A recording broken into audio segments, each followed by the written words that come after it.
It was supposed to be a quiet day.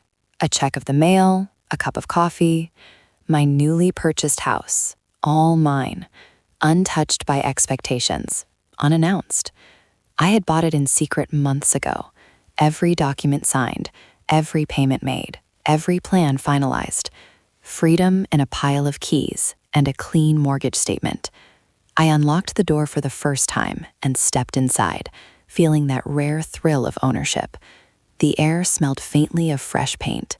Hardwood gleamed under the afternoon light. Every corner was mine. Every decision belonged solely to me. Then I heard it. Footsteps. Too many to be alone. Voices.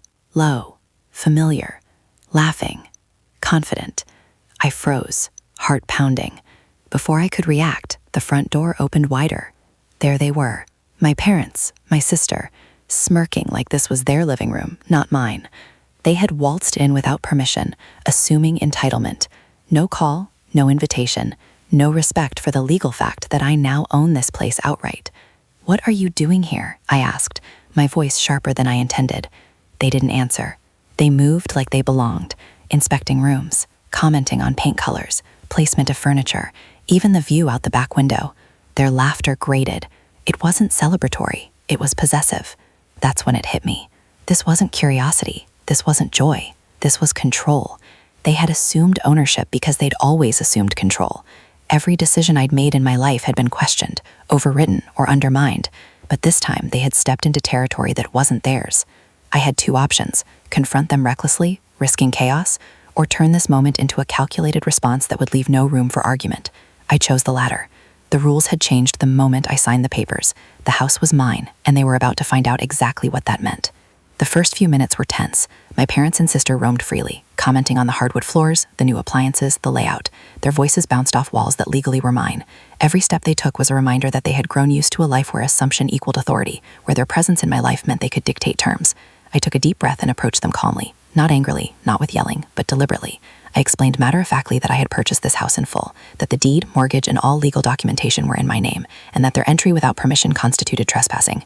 They froze, shocked, almost as if my words were a physical barrier they hadn't seen coming. My sister laughed nervously, trying to brush it off as a joke, but I wasn't laughing. My parents, used to silent compliance for me, looked unsettled, fumbling for words that wouldn't come. The reality was staring them in the face. The control they had always exercised was gone. I led them to the table and laid out the papers: mortgage statements, the deed, notarized signatures, county records. Every detail confirmed their error. They looked at the documents, hesitant, as if reading them aloud would solidify the loss.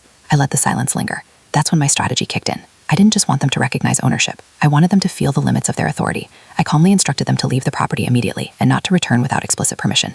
Every hesitation, every question, I countered the fact and law. No yelling, no threats, only clarity. Minutes passed. I watched as comprehension dawned. My parents tried to argue, to appeal to family loyalty, to the years they supported me, as if that entitled them to intrusion. I responded with one simple truth: ownership is the ultimate authority. Their emotional claims carried no legal weight here. By the time they left, reluctantly, I realized something important. This house wasn't just bricks and walls. It was my statement of independence, a tangible demonstration that I could make decisions, claim space, and enforce boundaries. But I wasn't naive. I knew this confrontation would not be the last. Their sense of entitlement wouldn't vanish overnight. They would test limits, push boundaries, and attempt subtle forms of intrusion.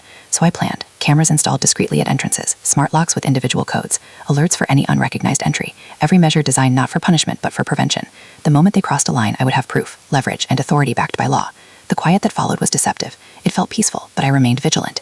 Every creak of a floorboard, every sudden noise outside was a reminder that the past of control and expectation might resurface. But this time, I had the upper hand, and I understood one crucial lesson. Freedom isn't just about ownership, it's about enforcing the boundaries that define it. By nightfall, the house was truly mine, empty, quiet, and secure. My parents had been taught subtly but firmly that the rules had changed. I wasn't a child to be managed. I wasn't a sibling to be overrun. I was the owner of the house, of the space, and of my life, and they had no choice but to recognize it. The next few days were a test of patience and strategy. I knew my parents and sister wouldn't simply accept the loss of control gracefully. Subtle challenges began almost immediately.